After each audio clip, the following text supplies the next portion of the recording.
We're doing it live. We're here. We're ready to party. We're ready to talk Hawks. Happy Wednesday, everyone. Thank you, everyone, for Happy Thursday. Thursday for those in a distant land. But for most of us, it is Wednesday. You might hear this podcast on a Thursday, Friday, or maybe even over the weekend. Any day. But we're back. We're here. We're happy. The team's 8-3. I'm pretty happy about where we stand. I don't know a lot of people that would look at this season 12 weeks into it with we got 5 games left and say, hey, the Seahawks are going to be 8-3 leading the West. Pretty good position to be in. Yeah, absolutely. And yet people are still like, Pete Carroll sucks. Yeah, I mean, we got a whole topic just dedicated to that because, I got some choice people that I follow, and there was definitely a few individuals that I wanted to see like what they were thinking. And for the most part, I think everyone was happy with the win. I mean, maybe with how it ended or maybe not seeing dominance. Maybe there's some gripes there. I don't know if that is warranted, but, it's there. What's the Patriots record? The Patriots record, I believe they are 5-6. 5-6. So would we say that they're rebuilding? Are we saying Bill Belichick is having to rebuild? I would say pretty accurate. Yeah, I would say that they definitely have an incomplete roster. Would you say that since Pete Carroll's been in Seattle, we've ever actually had to actually rebuild? We missed the playoffs one year, but we were actually with a winning record, right? That is true. They were 10. Have we? Would you say we've retooled, but we didn't actually rebuild, right? Yeah, we mostly just we tinker here and there. We don't really rebuild, right? So, how you like me now? What's up? Can people not see the bigger picture? We are awesome, and we're always awesome. Well, let me ask you this question, because we are going to talk about the game. We are going to talk about a lot of the players that deserve accolades. Yeah, we are. If you were an Eagles fan, are you happy that they scored that touchdown with 12 seconds left on the clock? Does that make you feel better if you were an Eagles fan? I don't think it would. I don't think if I were an Eagles fan, that game was pretty much decided almost in the first quarter and a half when they went 5 straight 3-and-out. I mean, it depends on how old I am. If I'm me now, I don't care. But when I'm 10 years old, I'm hanging my hat on that. And I'm like, oh, we only lost by 6, and I mean, it's a mirage. But it depends on your maturity level as a human being. It's a little bit of a litmus test how you react to that. I would rather have my team score the points than not score the points. Right. I mean, looking at it in a void, but it probably didn't do much to inspire confidence or anything. Next season, when I'm looking on the back of Goddard's football card, or whoever caught it, or Wentz's, it's something. It's something Richards. Shows up Richard Rogers, I want to say, is the one that caught it one-handed. Yeah, ex-Steeler. Yeah. Sorry, it was a great catch. It was pretty impressive. It was cool. It was cool. I mean, it was. Yeah, it really was a cool touchdown. I mean, again, it doesn't. See, I had a bit of a discussion with somebody after the game, and they were really disappointed that Wilson was really dominant. But I just thought, I don't care what the score is. I don't care that they scored in the last 12 seconds. Even though we didn't even take advantage of all of our things from the first quarter, like Sammy said, it was pretty obvious that we were in control of that game. And if somehow they had managed to even get lucky and score a couple extra touchdowns, I didn't feel like that would have been any challenge for us to come back to even win that if we had been in that situation. We were in control. We were clearly the better team, and it was just never in doubt. So I thought the score was misleading. I thought we did completely and utterly dominate them. If a couple of fluke things don't happen, we still would have won by 21, right? Yeah. DK Metcalf, you wouldn't call it a fluke that Metcalf dropped a pass because he drops sometimes, and we had they got a lucky non-call on their The intentional grounding and so on. I mean, it could have so easily been even worse for them. So I thought it was a blowout. What's interesting is, so this is the third game that the Seahawks and the Eagles have played in the past, season and a half, going back into last year and the playoffs last year and this game. All games in Philadelphia. In every Philadelphia game, Philadelphia scored a garbage time touchdown to make it look like it's closer than it has been. 17-9, 17-9, and now 23-16, 23-17. So... And it was 17-9 for a while. It was 17-9 for a while. So, I mean, there was hope out there. That was my predicted score. Yeah. But it was interesting because I feel like people forget, as bad as the record of the Eagles as they are, their defense is not a bad defense. Like their defensive line, especially, is pretty legit. Like people forget that Seattle has the worst, like not just like one of 32nd ranked in yards given up. They're ranked 32nd, and this includes like the past week and a half that they actually played good defense, and they didn't give up 350 some odd passing yards to Carson Wentz. He ended up with like 230, and 80 of those yards came on that last drive.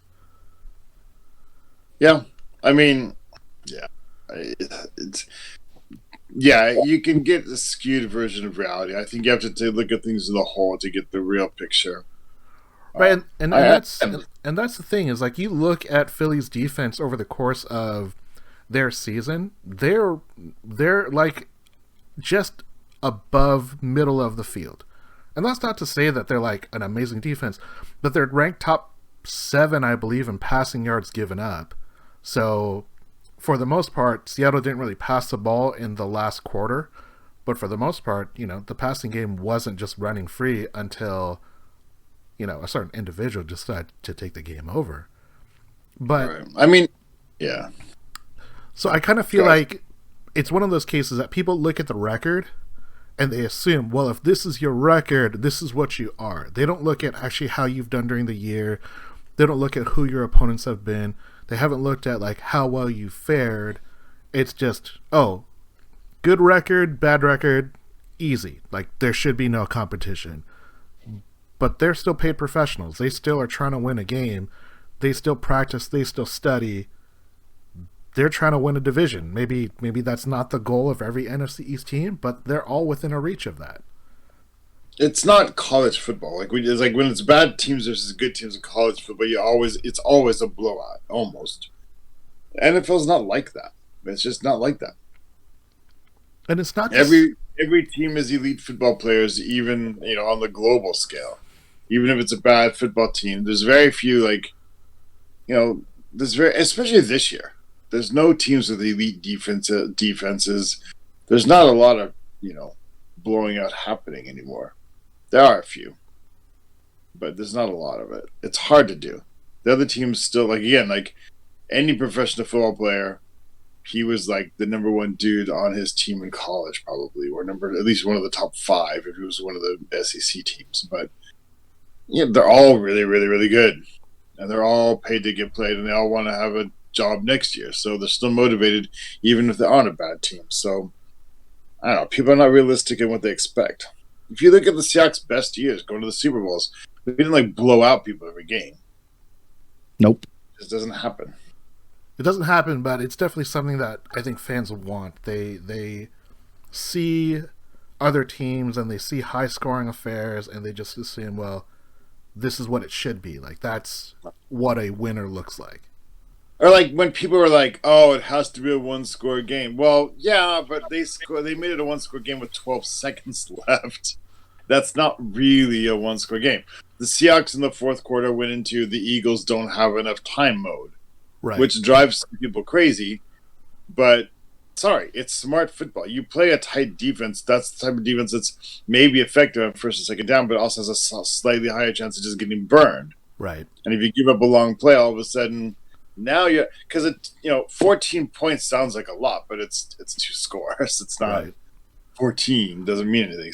What's interesting is they were down 14 points, but they opted to score they opted to get that Hail Mary touchdown, and then they opted to go for 2 instead of just taking the point after and making it still a 1-score game. So they were somebody had money on the game, right? Well, what's interesting is the point spread for a lot of people was 6.5. Exactly. And when the Eagles went for 2, they made it a 6-point game, and there were a lot of people that lost out.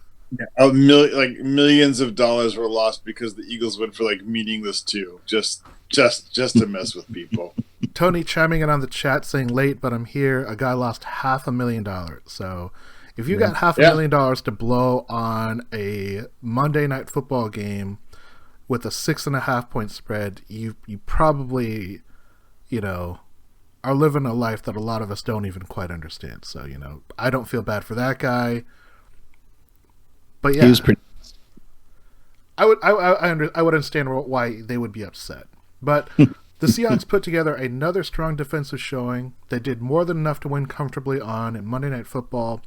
The conversation all night was that Carson Wentz looked bad, not that the defense was making him look bad. Russell Wilson led the offense and relied mostly on DK Metcalf as his go-to receiver. DK continues to reign supreme and bear a chip on his shoulder that is quite large. He and the Seahawks get to continue their assault as they face the NFC East leading New York Giants at home.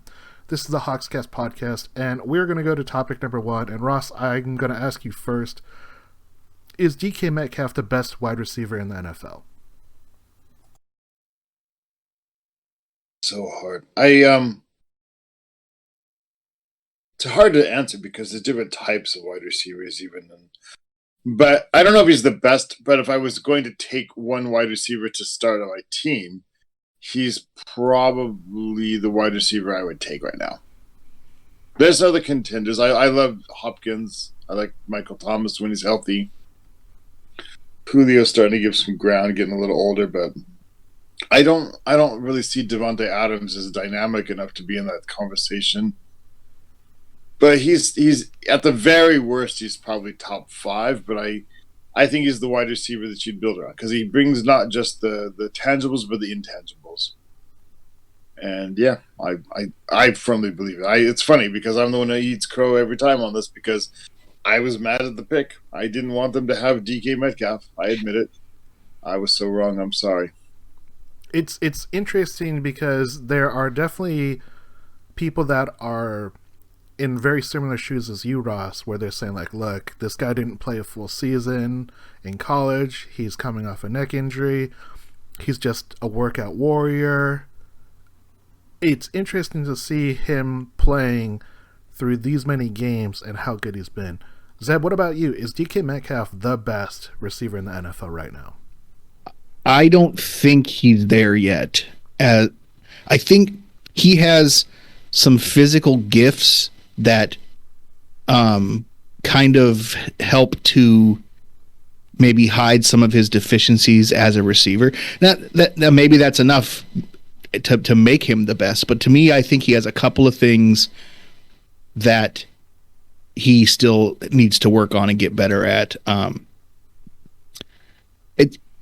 But I don't know, despite that, I still feel like he has this ability to do things that nobody else can do, and when he is on, he's virtually unstoppable. So kind of like I'm in the same boat as Ross, where I don't know that I'd pick anybody over him, but I still feel like he has some things to work on, as far as the skill set as a wide receiver. As a wide receiver, you'd think he'd catch more than 90% of his passes. Yeah, right. I mean, he's good for pretty much a drop or two a game, and then maybe another weird play like a fumble or an almost fumble or something like that. That first 4th and 1 that we didn't make it on, that Pete Carroll took blame for, but sorry, watch the play. That's Metcalf's fault, man. It's interesting. The blockers are there. He's got the touchdown. David Moore's got the touchdown if he can get around the line, but the DK Metcalf's block was terrible. A bad angle. it was yeah.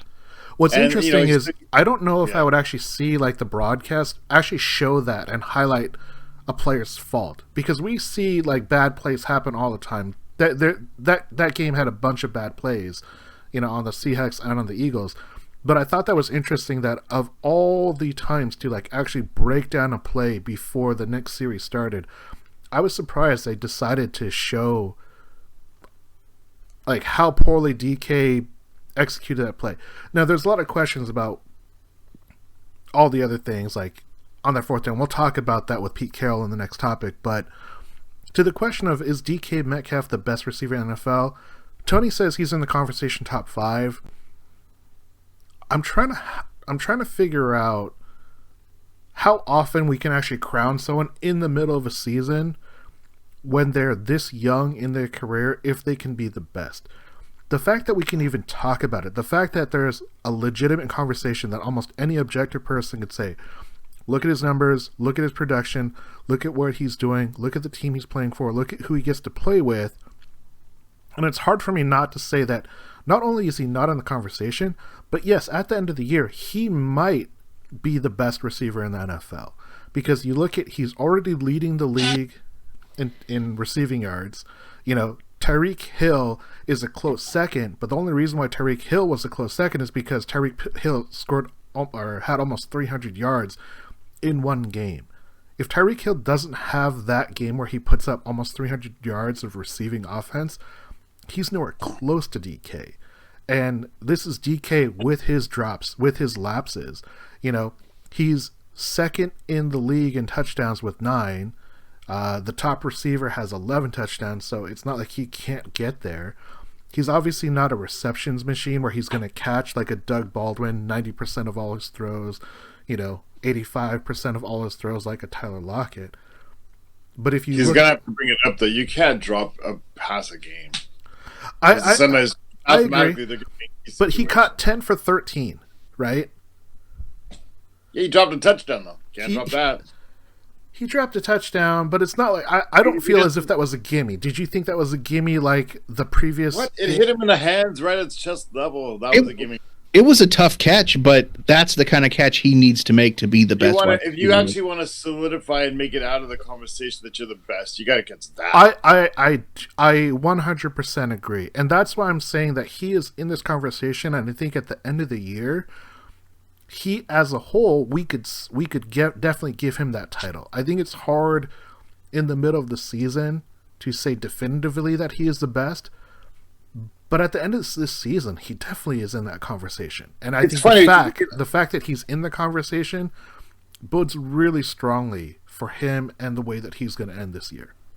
I think you can have sort of two conversations. You can say, is he the best and is he the most complete? He's not the most complete receiver right now. He needs to work on certain things like Zeb said, including especially, as we pointed out, his catching.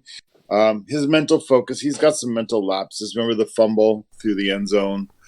But we haven't seen him do the same things again and again, outside of the drops. True, but he does have mental lapses. I mean, you could say like the block is kind of related, so he's not maybe the most complete. But again, he's the most dominant, and that doesn't mean you have to be complete. His very presence on the field, just that affects things so many ways, right? And he has the physical, like Tyler Lockett probably is a more polished receiver, but Tyler Lockett is, you can't make him into a 6'3" person. So that's that. And so he's just never even going to be the blocker. He's not going to be like the physical presence. He's not going to be the enforcer. He's not going to be the intimidator. Lockett is like somebody you have to be careful of, but it's similar to we were just talking about the Kansas City receiver. Tyreek Hill. Yeah, Tyreek Hill. Tyreek Hill doesn't intimidate you. You have to be careful. You have to respect the speed. But he doesn't intimidate you out on the field. But how often has, like, DK Metcalf obviously just been in cornerbacks' heads this season? I think for being as young as he is, his ability to draw those personal fouls and get guys really angry is pretty impressive. Yeah. And it seems like it's a conscious thing with him. Like he had said earlier this season, it's like, look, if they're going to treat me because of my size like I'm an intimidator, then I've decided to be an intimidator. Right. And this past game, like he took offense at stuff that was meant to be a compliment, it sounds like. Do you think that was a compliment? I have a hard time believing that you would go up to an opponent before the game and say like, "Hey, you remind me of a really great player. You're not there yet."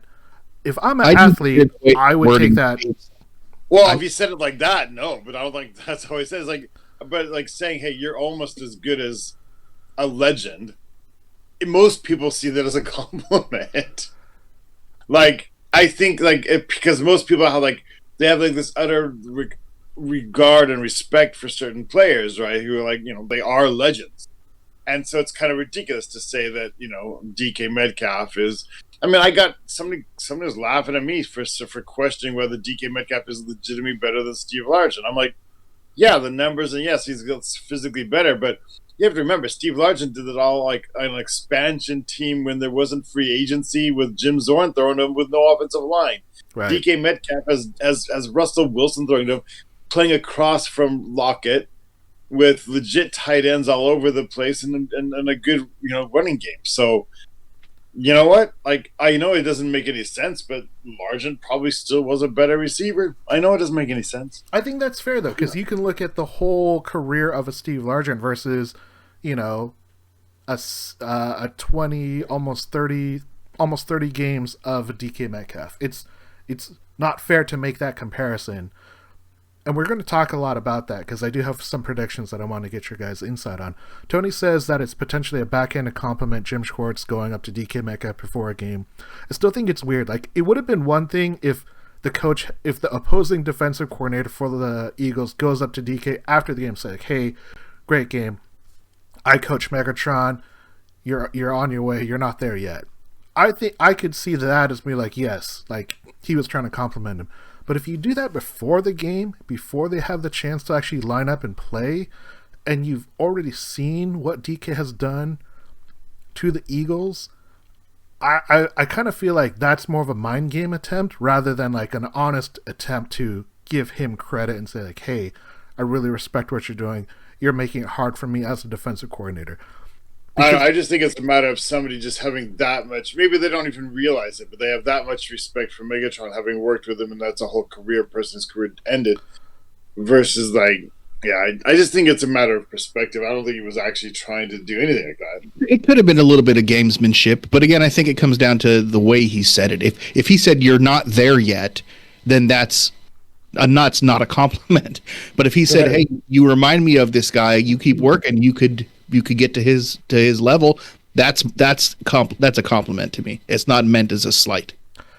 The other thing I also think is in sports particularly, whenever you use comparisons to talk about how good someone is, there is that opportunity. I mean, DK, he even tweeted about it. He posted the picture of Michael Jordan saying, "And that's when I took offense." And I thought it was great because it's a great sense of humor, but it speaks to the point that athletes are built in a very different way.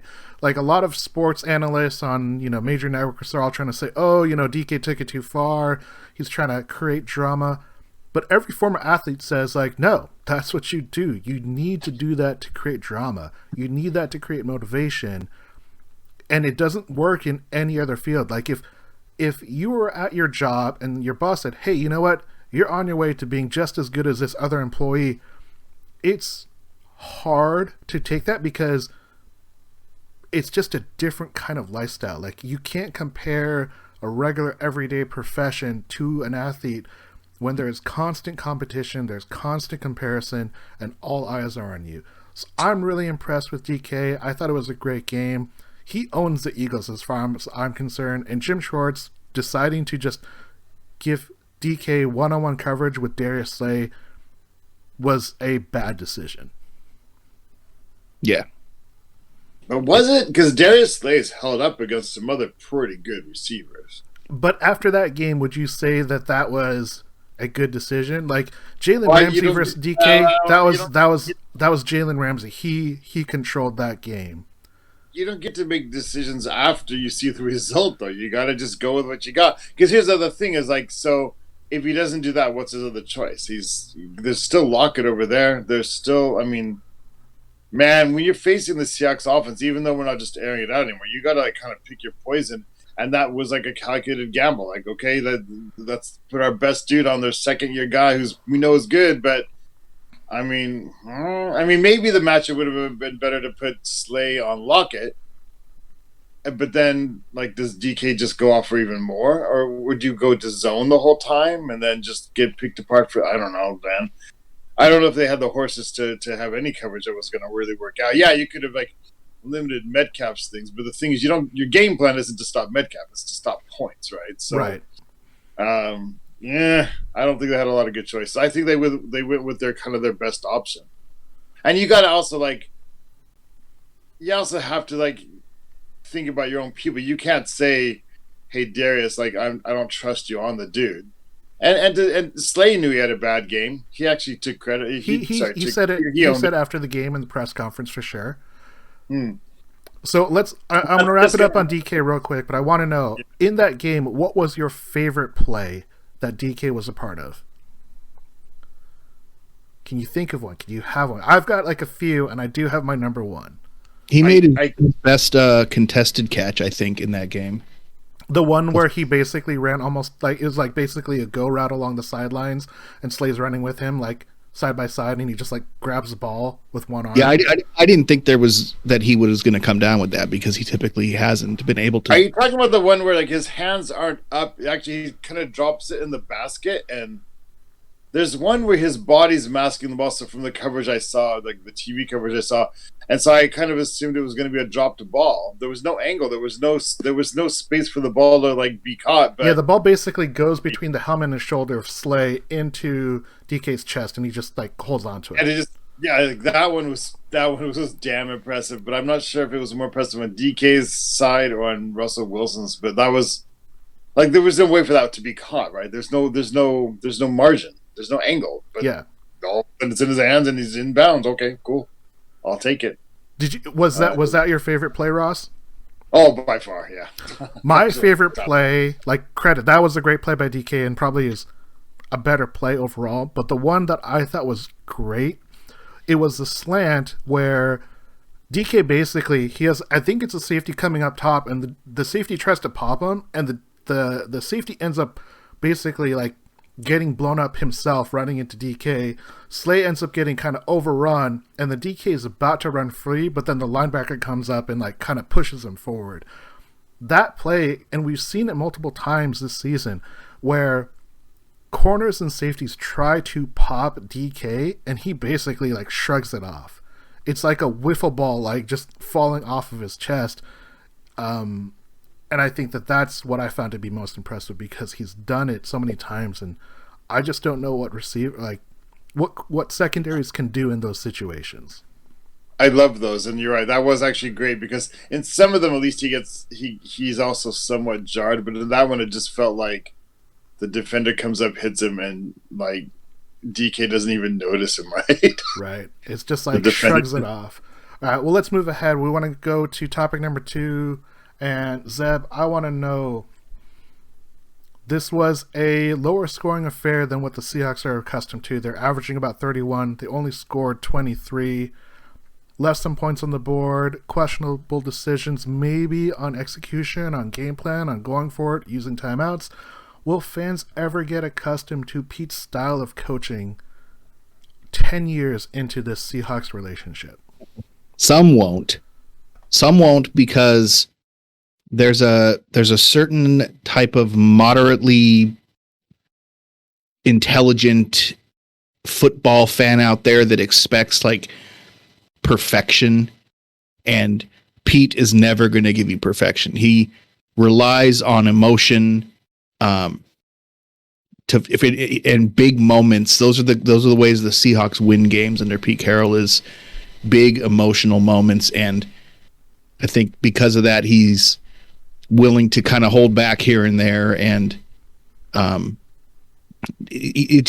a lot of ups and downs with Pete Carroll, and fortunately the ups tend to come at the important parts, but that's too much for some people, I think. And so those people these are the people who are saying the game's passed him by, and they've been saying it for a few years, and it's time for him to step down, time for the Seahawks to move on.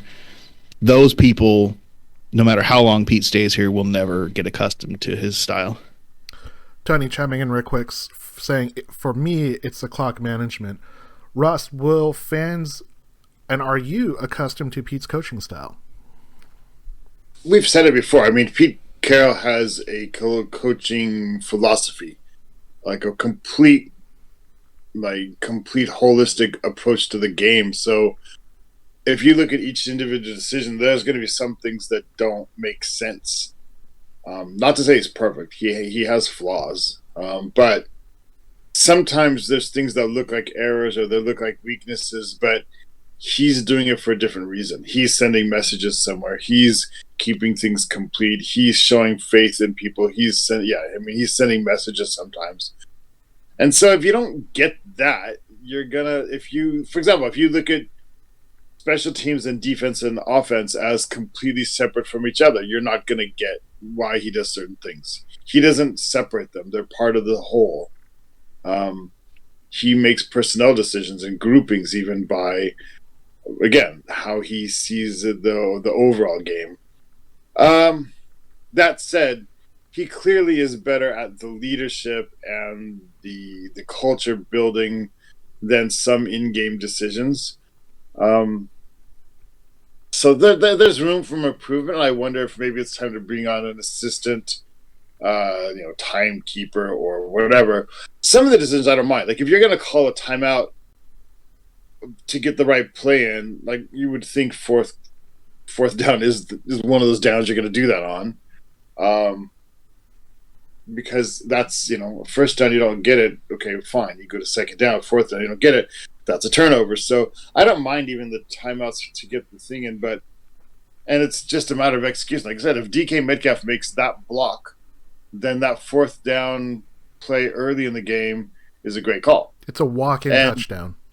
Yeah, and it's not like, people are like, oh, well, why are you running into touch when you're better people? But we've run the fly sweep to Moore all season long, and that typically gets 4 to 15 yards, right? In the most fluky way possible.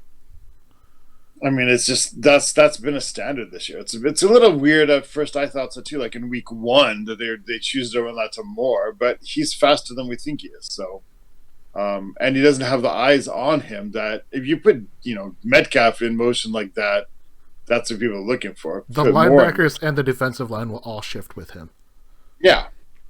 So you do it with Moore, and they can't shift much because the coverage is keyed on Lockett and Metcalf. So it's actually quite brilliant. So yeah, I mean, Pete Carroll is a different cat. He's a different guy. He's not like most coaches, and there is some negative to take with it. But I mean, again, like I don't know how many years in a row you can have a winning record and like not have people appreciate you. Again, like we said a bit last week, I think a little bit of victim of his own success. 2 Super Bowls early on, no Super Bowls since then. Oh, well, I guess the game has passed him by and he's no good anymore. Like, you know what? No losing seasons. Everybody else has losing seasons. We don't have to rebuild. Everybody else has to rebuild. We won a playoff game with him with a losing record going into the playoffs. So maybe the dude knows a little bit about what's he doing. I don't know. Yeah, I think a lot of it really echoes what you and Seb have both said, is that he's had early success, and the things that he does poorly, they're magnified in losses, but they kind of get swept under the rug in wins because they're non-factors. Failing to get that first down or failing to score the touchdown in both of those early fourth down opportunities, they didn't cost the Seahawks anything. It was almost as if Pete went into that series and said, like, you know what? I'm so confident in my defense right now. I'm so confident that we're going to be able to disrupt this offense when Ken Norton Jr. and this defense is on the field. We're going to just do what we want. So we should go for it because there's no risk. And ultimately, it paid out. But in the moment, those are always like the things that people are going to harp and they're going to look back to. Even though it doesn't have that full-on ripple effect, I feel like that's what people, especially the ones that are not accustomed to Pete still, that's what they hold on to, and that's what makes them so frustrated with this style of football. But this is who Pete Carroll has been for his entire Seahawks career.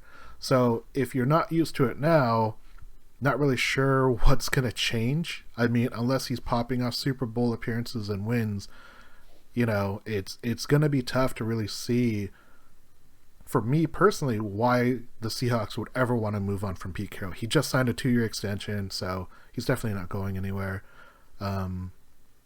Tony chiming in one more time saying, victory has 1,000 fathers, but defeat is an orphan. So Tony throwing some wisdom at us. Final thoughts. Kind of last week, the Anna Karina principle. Final thoughts on Pete's just style. We've talked about it a lot, but I kind of feel like this was a really interesting game because people expected a blowout, and it was 5 seconds away from being a blowout. Yeah, I mean, blowouts don't always have to. I mean, I guess by definition they have to be a big point differential, but there's point differentials and there's point differentials. Like, you allow the touchdown on a Hail Mary pass in the last seconds that they don't have time to follow up with. That doesn't matter. It doesn't matter. And also, a touchdown got taken off the board because of an unnecessary hold on our replacement right tackle. Yes, and we dropped another touchdown, and one of their drives continued because the refs inexplicably didn't call the penalty when, the guy, did the ball get to you or not, man? If it's on your left, it's a penalty. If it's on your right, it's not. It was on your left. Yeah, that one was super weird. Just weird. Yeah.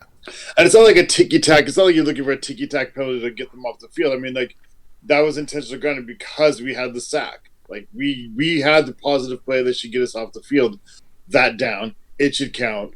He breaks the rules to avoid it, and they don't call the penalty. That's not ticky-tack. That's that's the game not being played properly. Yeah, that's like the definition of a rule. You either did or did not do something. It wasn't subjective.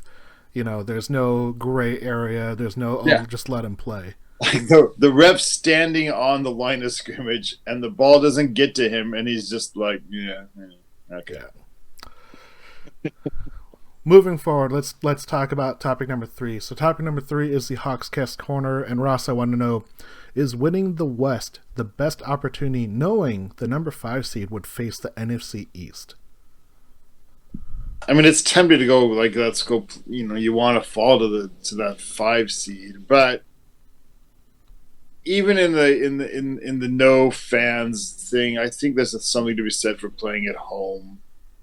I think it's really, really difficult to tell your team not to win or to tell them it's not that important. So I think you want to have that. It's another banner. It's another thing to a point of pride. So I think you still want. I understand the argument, and we've joked about it before. And on the practical sense as well, the NFC East isn't as bad as it was 2 or 3 weeks ago.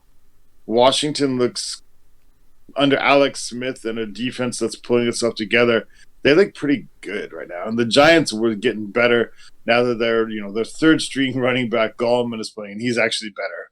And Jones has come around, although he's probably going to miss this game.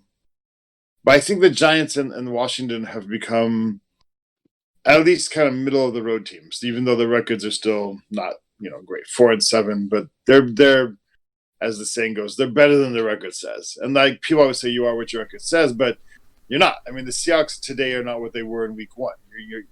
You're never the same team twice, right? And so they aren't what they were. So I think, just win it, and you're better off that way. Zeb, what about you? Are you even thinking about entertaining the idea of saying, not losing, but if you end up with the 5 seed, it's not the worst place to be? Oh, absolutely.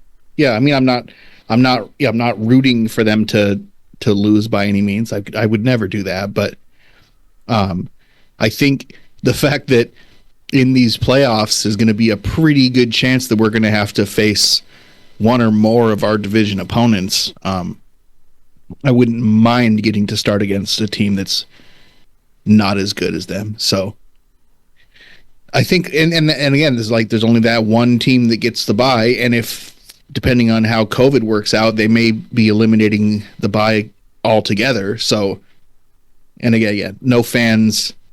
What difference does it make where you're playing? It's going to be weird. It's going to be interesting to see how it all plays out. But if it ends up being us going up against the Rams somehow, or getting a chance to go up against the Giants or somebody like that instead, yeah, I'd rather take that 5 seed. It's an interesting idea because what you're really doing is you're thinking about what is my first hurdle and what gives me the best chance, because it would be a situation if you end up with anything the 2 or 3 seed. So imagine that the number 1 keeps their bye and they don't have to play in the first wildcard weekend. If you're the 2 seed, you're playing you're playing the 8th seed, the 7th seed. And if you're the 3 seed, you're playing the 6th seed, and then the 4 seed plays the 5th seed because they added that extra playoff team. So there's a great chance that the 5th, 6th, or 7th wildcard team could be better than anticipated, which makes it more challenging versus knowing you're going to face a sub 500 NFC East team.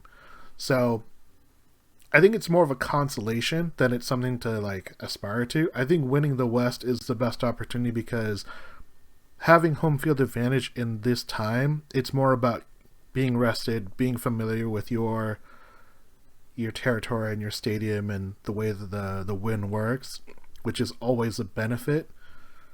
But yeah, it's really weird that we have this entire division where the team with 4 wins is the current leader. So I will gladly accept if we get to face the NFC East team in the playoffs, but I'm still hoping that we finish strong and we win the West and we host a team, if not a bye. But we'll see. A bye would be nice. We still have a shot at it, right? I mean... Oh, yeah, absolutely. Yeah, so what's interesting is if Seattle ends up with the same record as Green Bay and New Orleans, those are the biggest contenders. Depending on which team Seattle wins and which one team they get a loss from, has all the impacts of who will end up with the number 1 seed, who will end up 2 and 3. And it really comes down to the Seahawks have to win all of their NFC conference games. The Jets game is 100% meaningless if the Seahawks lose to any NFC team, if they're all tied at 12-4, because Seattle would lose almost every tiebreaker based upon common opponents, based upon conference record, and all those other things. So Seattle needs to win 4 of their 5 games to get to 12-4, but they always have to be NFC teams. It doesn't really matter what they do. The Jets, obviously, if they win out, it gives them a great opportunity to have the number 1 seed in any tiebreaker. Yeah. Yeah. So, Jets game's still meaningful, man. It's a time to pad your stats game. Man, that's the thing. You just don't want to be the first team to give them a win. That's all it really matters. That's not going to be us. Yeah. And we face them in 2 weeks. But now we are going to be talking about topic number 4, the New York Giants. And the Giants are leading the East after winning 3 straight. Should fans be worried? Just to help paint the picture, here are their 3 wins. 23-20, Washington Football Team. 27-17, Philadelphia Eagles. And 19-17, Cincinnati Bengals. Should fans be worried about this game? Yes. I mean, we're not going to blow them out. It's going to be close-ish, probably. It would be a surprise if we just mollywopped them. They're not terrible. Mollywopped? Yeah, mollywopped. They're not terrible, and we have shown this season that we're unlikely to blow anybody out. So any given Sunday, right? I think we probably win. I would say the odds are pretty heavily in our favor, but you never know. Don't get too cocky. Mollywopped. Mollywopped. It's a good word. I like it a lot. It's a very, very good description. Ross, what about you? Is this something that is even on your radar of things to worry about? Is Golden Tate playing? I believe Golden Tate is playing. Let's see. Do they have their injury report? It looks Doesn't like matter. there are no updates on Golden Tate that I see. I mean, like, again, most likely their quarterback is out, and so we're facing Colt McCoy. Colt McCoy. I mean, Colt McCoy, like, if he was in a Hollywood movie, he'd be a really good quarterback, right? That's a really good, like, Hollywood quarterback name, but in real life, it's probably a little bit too debonair to be successful. It's not. Sorry, I mean, like, if you play fantasy football, they try to convince you that all of the all of the New York Giant receivers are kind of legit, but they're not. And like Gallman's actually had a decent year once he's got to play, but that's just because there's nobody else on the team. They try to convince us the tight end was going to be good, and he's not. And again, they've come around, so they're not a terrible, terrible team. But I don't think there's a lot there. Like if you just line up the rosters, they can't compete with us, man. They don't have a Lockett, much less a Metcalf. They don't have. I mean, in the end, Evan Ingram has ended up being probably worse than Disley, to be honest. If I was going to have one on my team to be my starting tight end, I'd take Disley. Russell Wilson versus Colt. I mean, come on. And then even on the defense, yeah. So there's not much to worry about. I don't think that Pete Carroll's teams get really sucked into trap games. People think they do when it's, not a blowout, but again, blowouts, in my opinion, just are hard to come by. So I'm not worried about the game. I'm not really, I just want it to be fun. That's it. I'm not worried about it. Sorry if that sounds cocky. Just wants to have a good time. Yeah, and it's not like, again, it's no offense. I'm not saying that they're just like a terrible, terrible team, but we are one of the best, and they're not. So all we got to do is just do our job, and things are going to turn out okay. You're right. When you write, you're right. When you're right, you're right. Just do your job. I think what you have to look at is you have to look at what is the quarterback play that you're going to be able to play against. You look at the Seahawks defense, and yeah, they're still ranked as the worst passing defense in the league. But what they've done in these past few weeks is they've made any quarterback they faced look very average to bad, especially for really long stretches of the game. And if we face Colt McCoy, if we face Daniel Jones, I think that's nothing but a big benefit to Seattle. I think what we will be talking about after the game is kind of like the Eagles. Their defense is a little bit better than what you would expect from a 4-7 team. But that's just kind of that Seahawk philosophy. It's like, look, we already have a lead. We're up 2 scores. We can kind of go into cruise control. I know that annoys a lot of people, but you can win a lot of games by doing that. Bleeding the clock is a viable strategy. So I'm not worried. Obviously, the Giants are still a professional team. They still are going to try and win the game. But I think it's going to just be really hard for them if Seattle doesn't basically shit the bed and turn the ball over like 100 times like they did in some other games. I think my only question is Daniel Jones an actual DNA copy of Eli Manning? Apparently he's faster. He's supposed to be quote-unquote more athletic. Much faster. They look so similar, and their body language and their facial expressions are so similar. It's a little weird. It is. White people, you know what I mean? I mean, look at it this way. Daniel Jones has 8 touchdowns and 9 interceptions on the year. He has a quarterback rating of 78.6. Like in 1975, that's pretty good. That is a great He's stat. just behind the times. And he's at 63.2%. That's like 7% higher in those 70s quarterbacks where they would barely break 55. Yeah. I mean, you can sometimes break 50. There were seasons like Jim Zorn completed under 50% of his passes. Here's another But great stat. Daniel Jones is leading his team in rushing. Obviously, they lost Saquon Barkley in their first game, but he's leading the team in rushing yards at 403. How many does Gallman have? Gallman has 369. Oh, okay. And Gallman's played in one less game, and that's 93 carries to 55. So Devontae Freeman, their late acquisition because Saquon Barkley got injured, has 54 attempts to Daniel Jones's 55, and Daniel Jones has 2.5 more yards than he does, and they have equal number of touchdowns. And don't forget, Daniel Jones leads the Giants with an 80-yard rush. He didn't score on that 80 yards, but he leads his team with an 80-yard rush. I don't know if you guys remember that game where he got the turf monster and fell. It was great, and he just lost it. He's got top heavy, and his forward momentum couldn't sustain what his feet were doing, and he just tumbled and got taken down before he could score. So, but yeah, we go.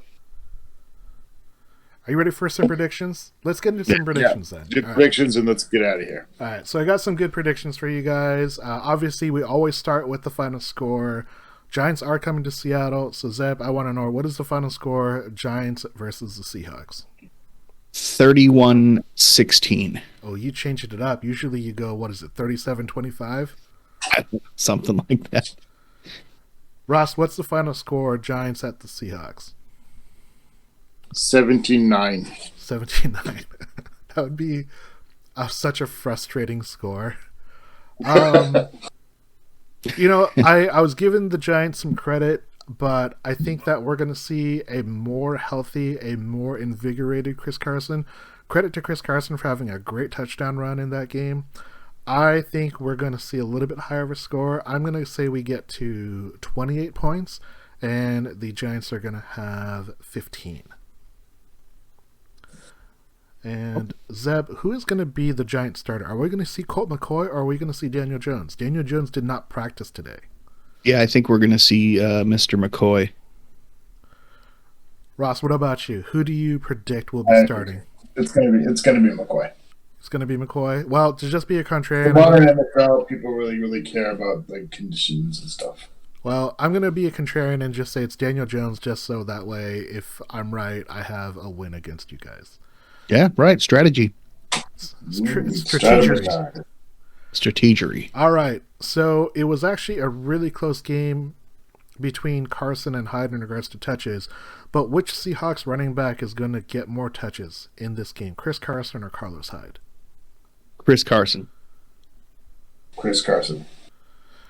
I think Chris is going to play well. I thought he played really well. He caught the ball well out of the backfield. One of the plays got called back, but he had that great draw for that touchdown. I'm thinking Chris Carson's going to get the rock. Zeb, who is going to see more wide receiver targets for the Seahawks? DK Metcalf, Tyler Lockett, or are you going to go with the field? Lockett.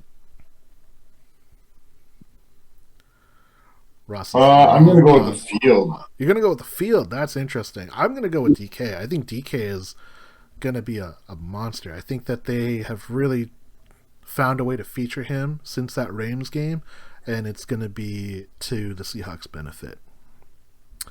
All right, this one's a good one. Over under 2.5 games for DK Metcalf to break Steve Largent's Seahawks single season wide receiver yardage record. The record is 1,287 yards. DK is currently at 1,039 yards. Over under 2.5 games to break that. Over, he's going to do it in 3. That means he's going to... Under, he'll do it in 2. He's going to do it in 2, because it's about 248 yards he would need in 2 games to break. Yeah, I think you'll have a relatively quiet game against the Giants and then go off against the Jets. I'm going to go with the under. He's got the Giants and the Jets. The Giants have a middle-of-the-road secondary and the number of yards they're giving up, and the Jets are the worst team in the league, I think he's going to do it in 2 games. All right, here's another great one. Over under 4.5 games. DK and Tyler break Doug Baldwin's single-season wide receiver touchdown record of 15. DK's currently at 9. Tyler's at 8. So there are 5 games left. That's basically what it comes down to. They do it in 5 or under. And they both have to break it? They don't have to. You could just give me one or both. Okay, so yeah, maybe one of them will, but I'll say over. Okay. I feel like neither. I mean, like that. Those numbers are inflated by the early season cooking, and I just don't think it's going to happen either. I'm gonna go with it is going to happen, but it is going to be the over. I think DK is going to get 6 touchdowns in the next 5 games. I think he has a really great chance with the teams that he's facing, and Russ is looking for him. You know, he has multiple looks, and I think that they are going to try and factor that in. And the last prediction, Zeb, over under 3.5 games. Jamal Adams breaks 10 sacks for the year. Over, but he'll get there. Over? Yep. I believe he's at 6.5 right now, which is ties his career high. And that's also in like what? I think it's like 7 games. That's only like 6 or 7 games, yeah. So it's gonna get over 10, yeah. And over. Over. All right. He's averaging a sack a game, pretty much. I'm gonna go with the under. I think that if he faces a Joe Flacco or a Sam Darnold in the second week, that's prime opportunity with guys that are not super mobile. Obviously, Daniel Jones is a much more mobile quarterback than probably people realize. But I think Jamal has a really great chance. I think in these next three games, he easily can get 3.5 sacks to get to double digits. Probably break. Jamal's going to be really motivated against the Jets. Yeah, like, he really hates them. Rightfully so. I mean, he has more wins this year than he's ever had in 3 years with the Jets. So it's saying something. And I think he's played really, really great. He's had lapses, but I'm really happy with what he's doing. Yeah, I'm not mad at the kid. Yeah. When we have to talk about drafts and we start talking about a contract extension, I do reserve the right to question if we made the right move. But yeah, for the most part, gentlemen, that is our predictions and the show for today. Final thoughts or some shout outs? A shout out to people who got the Christmas decorations up at the White House, because Melania wasn't into that. Shout outs to everybody who's just made it through this pretty horrific year. Fair enough. Pretty tough one. Right. Shout out to my aunt Tori, who cooked me Thanksgiving dinner this year, which was really special, and then had open heart surgery today and is resting and recovering. Shout out to Aunt Tori. That's a champ right there. She's a soldier. Well soon. Shout out to Tony for checking us out live on the Twitch chat. Always appreciate people chiming in live. Shout out to Zeb and Ross for joining us on this wonderful podcast talking about this great season, 8-3. Lots of games left. Check us out at Seahawks Podcast and Seahawks Forum on Twitter. Check us out at hawkscast.com. We are the Hawkscast Podcast, and we wish you a Go Hawks. Go Hawks. Go Hawks.